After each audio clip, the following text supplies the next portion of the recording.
Bonjour tout le monde, je vous souhaite la bienvenue une autre fois dans cette série de formations consacrée au domaine de développement des applications web. Comme vous savez, dans le cadre de cette série, j'ai commencé la dernière fois, ou bien dans les deux dernières vidéos, de vous expliquer quelques vocabulaires en relation avec le domaine de développement. J'ai commencé cette série d'abord par vous expliquer la notion de API. Et après, j'ai expliqué une partie en relation avec les cookies. Aujourd'hui, la vidéo est très importante. Elle est en relation avec une notion trop utilisée et trop demandée par les utilisateurs en relation avec l'architecture des applications. Il s'agit de ce qu'on appelle actuellement le modèle MVC, ou bien en anglais c'est Model View Controller, ou bien en français Modèle Contrôleur Vue, ou bien Modèle Vue Contrôleur. Je vous souhaite la bienvenue une autre fois dans cette vidéo. Restez avec moi pour comprendre cette notion importante. Comme vous savez, actuellement, tout le monde utilise des applications ou bien des logiciels informatiques pour exécuter des activités, que ce soit dans le domaine de l'éducation, par exemple, pour saisir les notes, pour planifier, ou bien, par exemple, dans le domaine commercial, pour gérer des commandes, pour gérer des clients, ainsi de suite. Et souvent, les utilisateurs, disons simples, ils posent une question importante. Comment fonctionnent ces applications? Ou bien y a-t-il une manière, ou bien des méthodes pour concevoir ces applications? La réponse, bien évidemment, oui. Donc, pour concevoir ou bien pour mettre en œuvre une application, on utilise un ensemble ou bien une série de bonnes pratiques qui permettent de répondre à ce qu'on appelle actuellement les exigences fonctionnelles et les exigences techniques d'une application. Les exigences fonctionnelles, ça signifie que l'application, bien évidemment, il doit répondre aux besoins des utilisateurs via un ensemble de fonctions. Par exemple, si vous prenez une application de gestion des clients, là, l'application, il doit assurer une fonction pour saisir les données du client, pour rechercher les données clients, pour faire certains calculs de certains indicateurs, ainsi de suite. Donc ça, normalement, ce sont les exigences fonctionnelles. Et l'application doit également répondre aux exigences techniques. Ça veut dire l'application doit par exemple être sécurisée, doit être rapide, il supporte la charge. Par exemple, s'il y a plusieurs utilisateurs qui sont connectés en même temps, l'application doit être capable de gérer cette charge, ainsi de suite.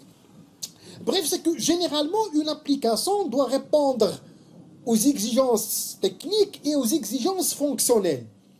Pour atteindre ces objectifs-là, il y a ce qu'on appelle, comme j'ai déjà dit tout à l'heure, une série de bonnes pratiques qui permettent aux programmeurs d'assurer d'une manière efficace le développement des applications. Ces bonnes pratiques-là, généralement, on les appelle design patterns qui permettent d'éviter assez de problèmes.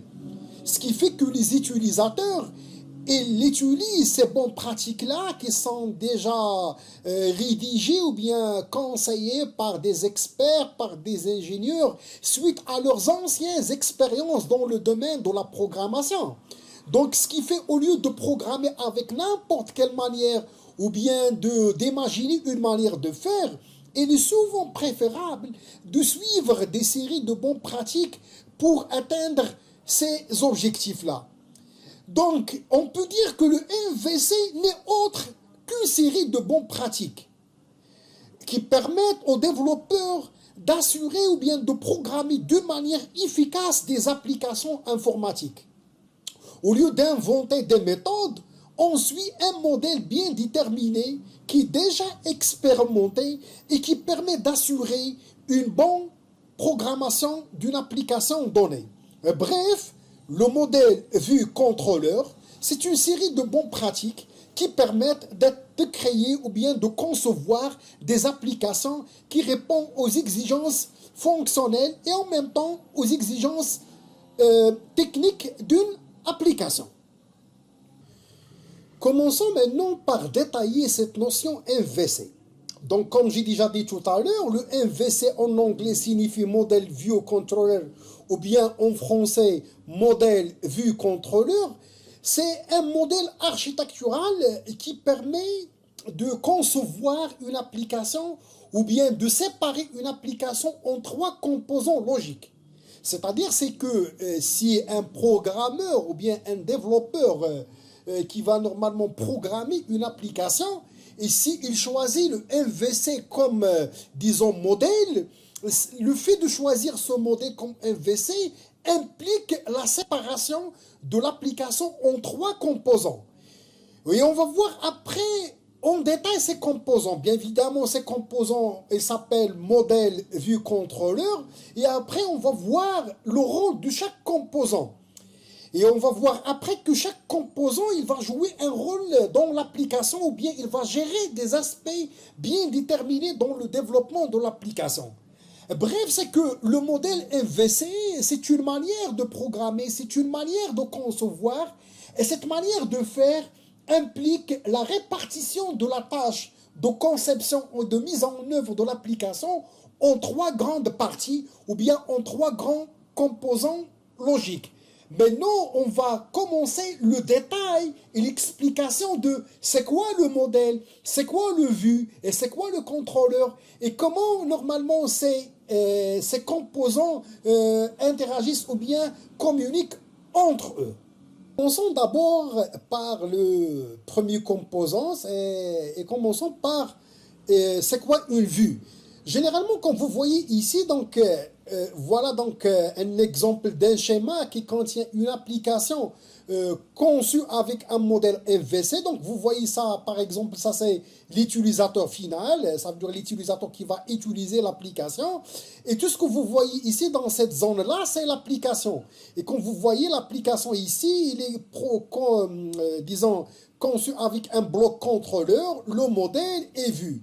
Alors, vue, tout simplement, c'est quoi? Vue, ça veut dire c'est la partie visible par l'utilisateur final. Ça veut dire ce que vous voyez normalement dans l'écran de vos PC portables ou bien de vos téléphones mobiles ou bien dans vos PC de bureau. Bien, donc, par exemple, si quand vous tapez l'URL d'une application, imaginons par exemple vous tapez http ou bien www.youtube.com, dès que vous tapez l'URL, vous voyez devant ou bien vous recevrez une page qui vous demande, par exemple, ce que vous cherchez comme vidéo et bien évidemment des recommandations des vidéos comme une première page. Cette page que vous voyez, c'est une vue. Et quand l'utilisateur commence à naviguer dans la page, il va cliquer sur des boutons, il va saisir des données, il va chercher des données. Tout ça, toutes ces manipulations s'effectuent avec des vues. Donc, on peut dire que vue est la partie interface utilisateur ou bien tout ce que l'utilisateur peut voir. Ce que vous voyez dans vos écrans, ça s'appelle les vues. Donc, parmi les composants essentiels ou bien qu'on utilise dans le cadre d'un modèle MVC, c'est les vues. Et cette partie-là se concentre sur l'affichage. Bref, une vue, c'est la partie visible par l'utilisateur. Je vous donne un autre exemple pour les utilisateurs qui n'ont pas encore bien compris c'est quoi vue. Quand par exemple vous tapez dès la première fois www.facebook.com, vous recevrez une page pour saisir vos logins et vos mots de passe et bien pour s'inscrire de nouveau avec bouton s'inscrire. Cette page-là, elle s'appelle une vue. Donc, une vue, comme j'ai déjà dit tout à l'heure, c'est généralement une page en HTML ou bien avec autre outil et c'est la partie visible par l'utilisateur final. Passons maintenant à la notion modèle. Donc, je rappelle comme tout à l'heure, donc vous voyez ici, c'est les trois composants qui constituent un modèle MVC. Donc, j'ai expliqué la notion vue, maintenant le modèle. Comme vous savez que la plupart des applications actuellement, elles utilisent des données. Ces données, généralement, elles sont stockées dans des SGBD comme Microsoft Access ou bien Oracle ou bien MySQL, ainsi de suite. Donc souvent, on aura besoin soit de stocker les données dans les SGBD ou bien de récupérer les données à partir de SGBD afin de les représenter aux utilisateurs ou bien de les récupérer à partir des utilisateurs. D'où le rôle d'un modèle. Donc le modèle dans une architecture MVC, son rôle c'est de gérer les données de votre application ou bien de votre site. Le rôle d'un modèle c'est d'aller récupérer les informations dans la base de données ou bien de l'utilisateur, de les organiser, de les assembler et après de les envoyer au contrôleur. Donc bref, le modèle, son rôle principal, c'est la gestion des données. Donc comme vous voyez ici, ça c'est l'utilisateur final. On va voir après, donc l'utilisateur final, quand il va taper l'URL, il va l'envoyer vers le contrôleur. Le contrôleur va demander au modèle soit de stocker les données dans le SGBD ou bien de récupérer les données à partir d'un SGBD. Donc le modèle, brièvement, c'est un composant qui gère les données de votre application. Le dernier composant d'un modèle MVC, c'est le contrôleur. Donc, comme vous voyez ici, donc le contrôleur, il va reçoit normalement les requêtes ou bien les demandes d'un utilisateur.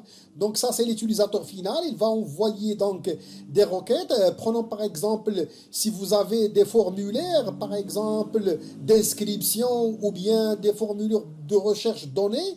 Donc ici, par exemple, vous cliquez sur des boutons d'envoi ou bien de recherche. Vous envoyez une requête au contrôleur. Le contrôleur, son rôle après, c'est d'exécuter des traitements ou bien la logique métier de l'application. Par exemple, il va faire des calculs, exécuter des requêtes SQL et après pour demander des données au modèle. Le modèle, bien évidemment, il va chercher les données dans le SGBD, puis il va répondre le contrôleur avec des réponses, avec les résultats de la requête. Après, le contrôleur, il va générer une vue qui va l'envoyer à l'utilisateur pour visualiser ces données ou bien visualiser ces demandes. Donc, le contrôleur, généralement, peut normalement utiliser un langage de programmation comme Java, PHP, Python pour programmer des contrôleurs. Donc, bref, le contrôleur, comme vous voyez ici, il présente en quelque sorte l'intermédiaire, vous voyez, il est en milieu entre le modèle et la vue, donc ou bien les vues. Donc il représente en quelque sorte l'intermédiaire entre le module et la vue. Et c'est le contrôleur, bien évidemment, qui va prendre des décisions suite aux actions des utilisateurs.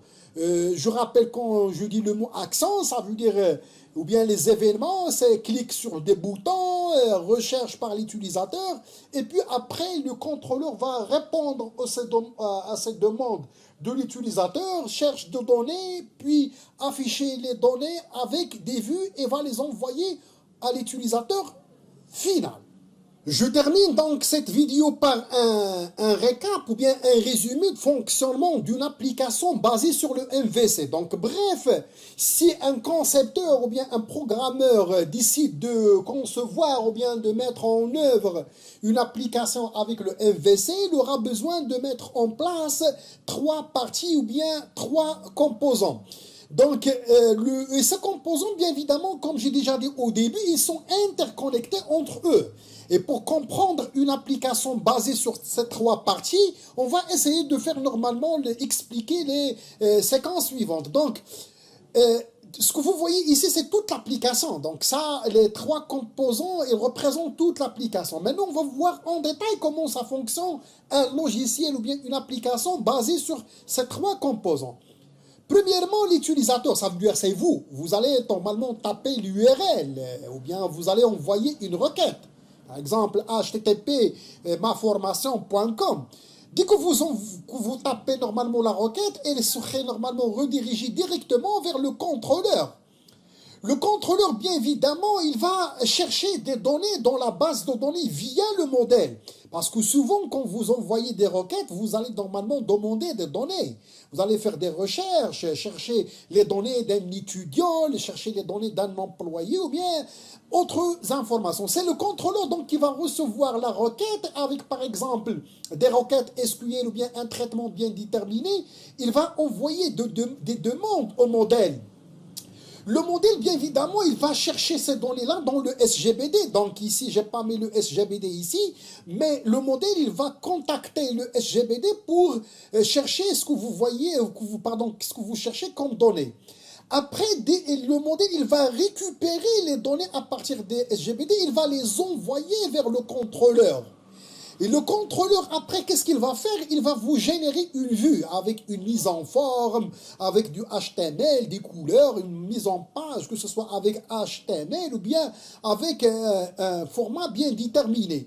Et après, dès qu'il va générer cette vue-là, il va vous envoyer une page dans laquelle vous allez visualiser vos demandes ou bien vous allez visualiser ce que vous cherchez comme une information.